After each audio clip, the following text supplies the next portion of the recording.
Yo guys, how's it going? Welcome back to another custom tactics video. This is by far my favorite and the one that I'll always be referring back to even further down the line when I want to make other tactics, because this is the 4-3-3 custom tactics. This is based on my idea of how football should be played, how in real life as well, like not just in general, like just in real life how football should be played, how I like to see my team play football. I support Arsenal, so Arsenal do play a similar style of football at the moment, and this is sort of taking inspiration from that, and I can't wait to get into it and show you guys exactly how I get this. Now I'm trying to give you guys even more than just the tactics themselves, but I'll show you as well. But I'm gonna even explain it in detail to show you how to play it as well. So I'm not just giving you tactics, I'm giving you how to play tactics too. So it's a 4-3-3 fifth variation. Now you can try the 4-3-3 regular one with a striker instead of the center forward, but I'm loving the center forward one because I have Lewandowski there, who's amazing at linking up play and being in the box to finish chances as well, which is very important. The tactics, I have balanced defensive style. This helped me, by the way. These tactics helped me cruise my way through division rivals, and I'm now in Division 3. Very good record. It's only the the 3rd or the 4th of October, and I'm already in Division 3, and I can easily push through Division 2 before Thursday. So I'm playing balanced defensive style, 42 width to stay compact, 58 depth, to still press high, but not too high where you leave yourself exposed with counterattacks. Build up plays on balanced, chance creation balanced, 50. I didn't really change any of this. Corners and free kicks on 1 to not get countered, again very important. Left winger, I have my left winger on comeback on defense and cut inside. Striker, nothing. Right winger, nothing but just cut inside. So both wingers are on cut inside. The center mids, leave them on balanced. DM, cut passing lanes, stay back, deep line playmaker. This is a new instruction they've added for FIFA 23. Also cover center. This is a new instruction they've added for FIFA 23, and it's so good. It's by far my favorite thing they've added to tactics in so long, because I actually see the difference on the pitch. I see my DM going across the channels wherever the ball is and trying to link up and help with the build up of the play, and it's amazing. It's the perfect, like, if you want to play 4-3-3, this you have to do deep line playmaker to make it work even better. And for the fullbacks, it's on balanced, and for the keeper, I always go comes for crosses and sweeper keeper. I don't think it makes that much of a difference, but I always do that. Now there's two important things here to make this work even better. Like, you can try this, and I've seen people on my Twitch chat try it, and they've given me positive feedback saying that it works, and they've done really well with it. I think you can do even better if you do two things. One, get the right players in those positions. So your fullbacks need to be good on the ball and good going forward. Quadrado is a very good example of that. He's a 5-star killer, pacey, in dribble on the ball. He's got 87 dribbling, so 93 agility. He helps a lot in the build up. He's got a right mid position modifier as well. Like, it tells you everything about him as a player. Hernandez is a very good player as well. Now you can have, obviously my team is quite expensive at this stage. Check out my Road to Glory episode 1 to explain how I got this team without spending any viewpoints. Link will be in the description. This team obviously is very good, but you can always you can still have players there that are cheaper that can do a similar thing.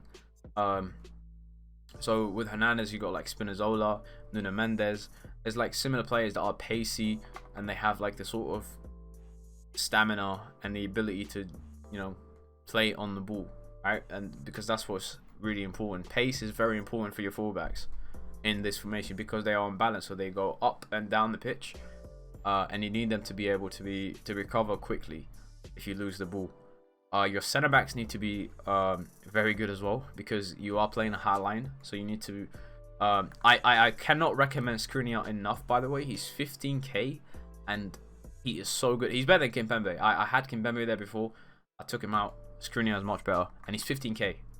High defending, very good enough pace.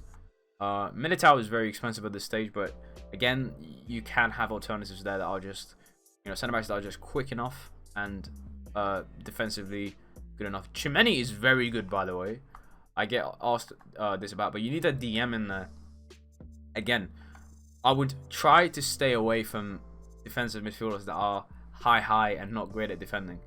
So I wouldn't just put like I don't know, like a Fred in there, right? I would rather just put someone that is a proper DM that can intercept the ball and also play a pass to another player, which is exactly what Chimeni does. Medium high, can sit in that sort of DM role and help in the build up as well. The two midfielders, now this is probably the most important two positions for your team, and I have two very good players. I have De Jong and Barella, who have, out of the entire lineup here, them two have impressed me the most. De Jong and Barella, you need two players there that are basically gonna be very good enough to get into the box, create players number 10s. Basically, you need two players that you would sit there and think, okay, yeah, he can probably play as a number 10, but also can defend and run up and down the pitch. So they need to be box to box and also very good on the ball. It's a very tight, like, sort of like requirement. You're not gonna find many players that are very good at that, but there are players that are good at that. You can take a step down even, and like I would argue even Fred might be good at that. Just players that are agile and very good on the ball, that can pass and move and have high stamina. Barella is perfect for that. If you look at his stats, he's so well rounded. He can dribble. Renato Sanchez is perfect for that.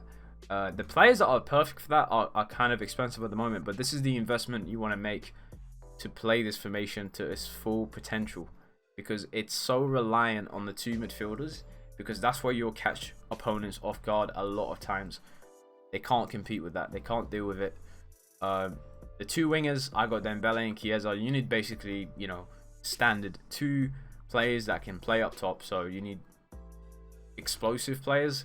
If you guys know the accelerate thing, I prefer two explosive players. This is gonna sound so sus, but you need ideally two explosive and maybe a lengthy player up top. So I've got Lewandowski there, who's his entire role. If you look at his record, he's done so well for me. His entire role there is to be in the box to finish, but before that, he can also link up play, pass it to the winger. And I'll explain to you exactly how this plays right here.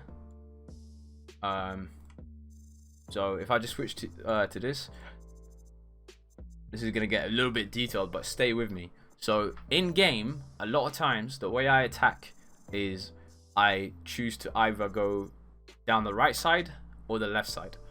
So if I'm going down the left side, alright, let's say I'm going down the left side, so I've got my left back pushing forward here, I've got my left center mid pushing forward here, my DM is helping out because he's a deep line playmaker, and in game they do move normally where the ball is, and I have my right winger over here, my right back over here pushing forward, my right center mid here, my striker over here.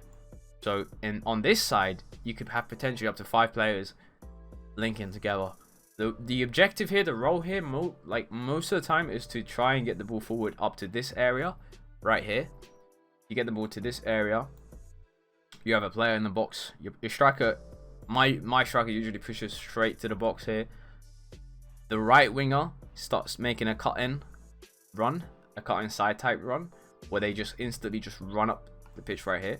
So you have your ball here, you have your midfielder giving you support here, and you have your left back giving you support here. So you have a triangle here, right? Them two players covering, your two centre backs obviously pushing up, and you have your right back over here.